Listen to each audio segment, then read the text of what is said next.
Hello to anyone listening, and welcome to The Patriotic Communist.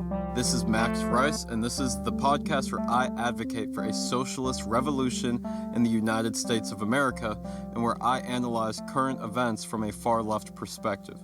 We are in the historical context where we choose socialism or barbarism, and that has never been more true. Hello, everyone.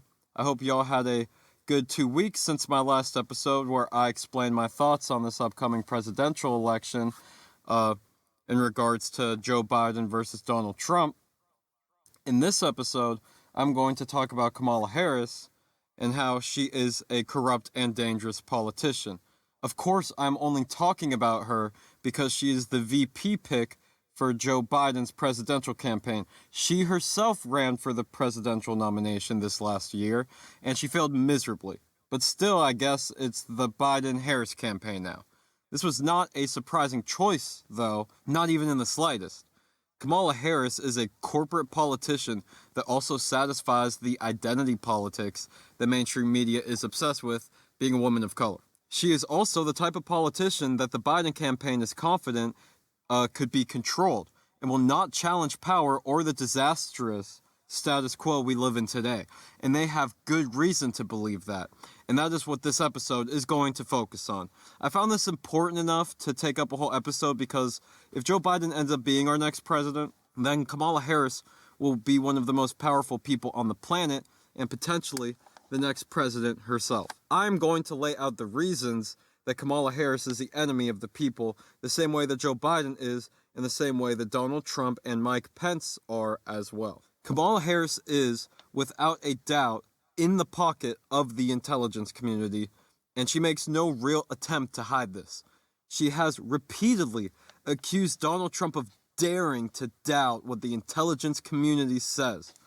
She won't dare, call him out for taking money from corporations or for being a war hawk. She criticizes him for questioning the intelligence community. She's made this point multiple times. Just an example is Kamala Harris criticizing Trump for, quote, taking the word of the Russian president over the word of the American intelligence community when it comes to the threat to our democracy and our elections. Of course, what she's talking about here is the phony Russiagate conspiracy and the amount of time she has said, quote, over the word of the intelligence community is eerie, to say the least. With the huge number of times the intelligence community has been caught lying to the public very openly. The Iraq War was based on a lie. The Syrian gas attacks have been objectively debunked. The Afghan papers showed us that they have been non-stop lying about Afghanistan and the purpose of our involvement with our troop presence and our bombing campaign there. And under the Bush regime, they fucking tortured people to cover up their lies about Iraq, and they lied about the torture for a while as well. And this torture includes fucking rape, by the way. Forcefully putting liquefied food up people's asses in Guantanamo Bay. I'm not making that up. I'm not trying to trivialize it. I'm not saying it's funny.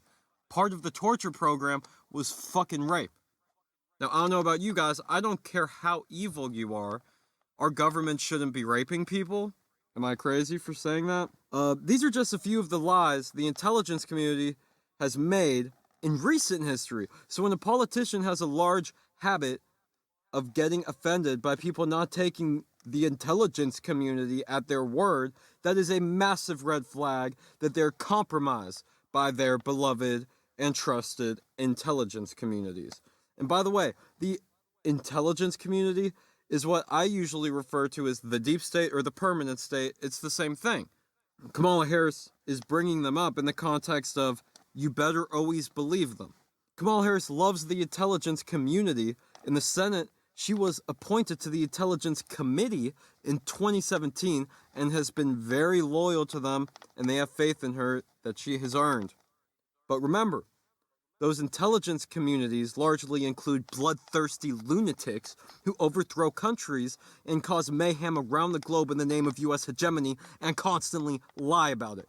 They are the same people that hunted communists down like dogs in the 50s. They're the same people who did illegal, inhumane experiments on United States citizens without their consent. They're the same people who lied us into the Iraq War. These guys are fucking thugs. So yes, Kamala Harris is part of the reason this country needs a revolution due to her connections to the deep state alone and how she does their bidding. But there is another part of her record that is very significant as well, and probably more. It's probably more commonly known. And that is her criminal justice record, which is abysmal to say the least, and truly reveals how cold-hearted and empty Kamala Harris really is. So, Harris was district attorney in San Francisco for 6 years, then California State Attorney General for 6 years as well, which is the state's top prosecutor, I believe.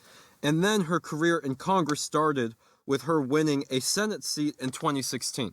During her time as a prosecutor, she operated with a strict law and order ideology. Kamala Harris has always been proudly hard on crime, locking up many nonviolent drug offenders while she was in power. More nonviolent drug offenders than were being locked up before. As San Francisco District Attorney, the felony conviction rates rose from 52% to 67%, 2003 to 2006, under her leadership. In 2015, when Kamala Harris was the California State Attorney General, she attempted to overturn a lower court ruling declaring the state's death penalty laws as cruel and inhumane, which they are. Now, I have an article right here off of the World Socialist website called Who is Democratic Senator Kamala Harris? And it is written by Dan Conway. And it was published on the 12th of August in 2020. I would like to urge all of you guys to check it out, and I'm going to put the link of the article in the description of this podcast, and it is absolutely worth reading if you want a deeper look on Kamala Harris than I'm able to give you right now in this short podcast. But anyways, this article takes a critical look at Kamala Harris and lays out some of the major problems with her record as a prosecutor and senator. Here are a few very significant stains on her record that the article points out. Quote, When the U.S. Supreme Court in Brown versus Plata in 2014 declared the state's prisons so overcrowded that they constituted cruel and unusual punishment, Harris fought the ruling. Prisoners were stacked in three-person bunk beds and were falling ill and dying for lack of medical care. The state of California was subsequently ordered to reduce its prison population by 40,000 inmates. Harris actually argued that if California released inmates too soon, the state would lose an important source of labor, citing its reliance on untrained prison inmates risking their lives fighting the wildfires for $2 a day.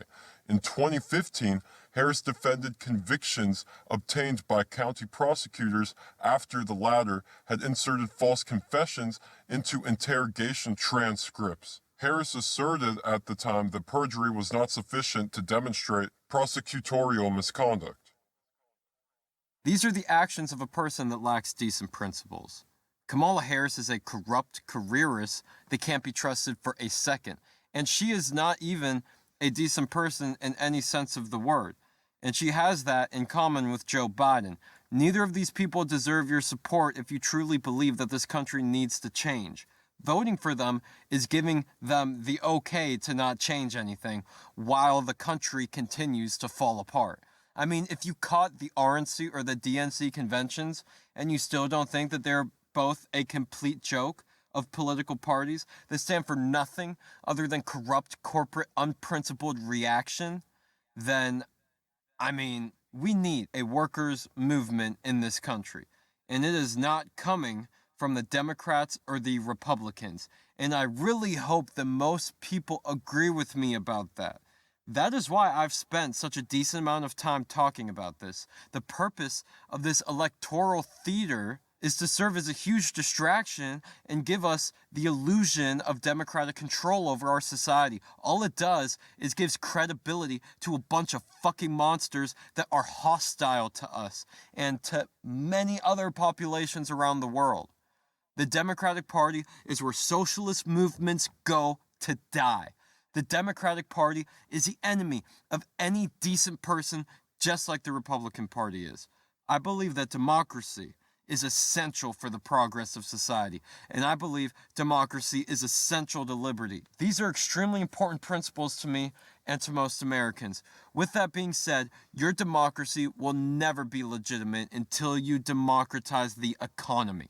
Politics and the economy are always interconnected. As long as we let private interests control the economy and wealth of our nation and planet, then we will never have real democracy. At the end of the day, the real power in society comes from the means of production and the ownership of infrastructure, resources, weapons, etc. Our political liberties are practically non-existent because oligarchs have corrupted our political institutions to the core. What our lawmakers legislate does not reflect what the people want, especially at the national level. But their legislation has very direct correlation with the owning class of this country and their interests, also known as the oligarchs or the 1%. I believe there is a Princeton study done about this, where they find out that our system functions as an oligarchy, even though on paper it claims to be a representative democracy.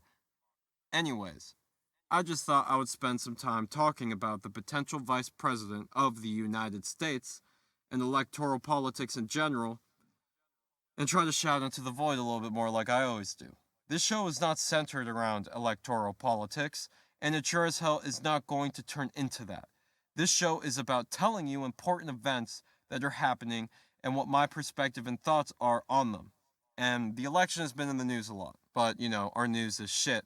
I do watch mainstream news to see what is in the mainstream bubble, and I listen to, socialist source news, people like me that are smarter than me. This show, again, is about telling you important events that are happening and what my perspective and thoughts are on them as a radical leftist, as a patriotic communist. It's the name of the show. Anyways, thanks for listening. As always, stay safe and stay vigilant, and email me if you want. Peace. Thanks so much for listening to this episode of The Patriotic Communist. All of the music you heard in this podcast was produced and performed by me, Max Rice, and if you would like to check it out, just search Max Rice on any streaming platform. That's MAXRICE. Yes, like the food rice. This is Max Rice signing off. We're all distracted by media. The misdirection of attention benefits big powers I mentioned. Y'all try to lessen questions and attentions. Money equals power. We gotta kill this connection. These force-fed concepts make no sense. How y'all hating immigrants and we controlled by the 1%.